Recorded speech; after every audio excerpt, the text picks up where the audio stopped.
Bisa nagulan sa dakbayan sa Subo, unang adlaw sa Misa de Gallo, gidagsaan sa mga manimbahay. Ang detalye sa report ni Femery Dumabo.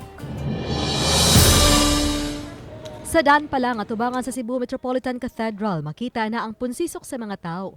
Sa pagsud sa gate sa simbahan, nakapwesto ang mga kawani sa lokal nga kagamhanan ug kapulisan nga striktong misuta kung aduna bay vaccination card ang mga musod. Mao man siya na siya mando gud man protocol ba. Na kinahanglan makasuod na siya vaccination card. Di good makasuot mo wala vaccination. Di gud siya makasuod ma'am. Bawal gud siya. Kining mag-inahan wa kasud kay way vax card. Wala kay wa man sa ko kay bawo nga magdaman di ay sa kuan kanang katong card sa vaccination. Pero naunta ka. Na kuan pa second dose ko karon 22.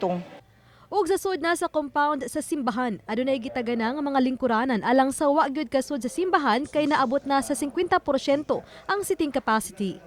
Anahinoy upat ka mga dagkong LED screen nga gipahimutang. Adunay mga marshal nga mususi kung nasunod ba ang no standing policy sud sa simbahan. Samtang ang mga manimbahay sa gawas, adunay bitbit nga mga payong.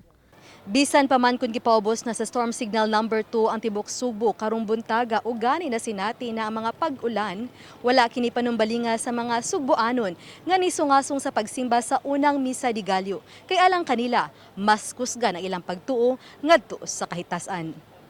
Madlok man, pero kinanta mo simba.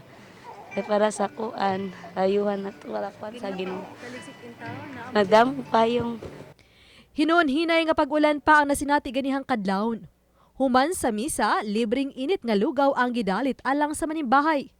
Samtang sa Archdiocesan Shrine sa St. Therese of the Child Jesus sa Barangay Lahog, sa dakbayan sa Subo, ang mga naa sa gawa sa simbahan, striktong gipatindog sa mga markings nga gibutang sa kalsada aron pagsiguro nga masunod ang social distancing. Uban ni Cleofer Lumayag, ug Rod Prado. Ako si Femery Dumabok. Balitang Bisdak!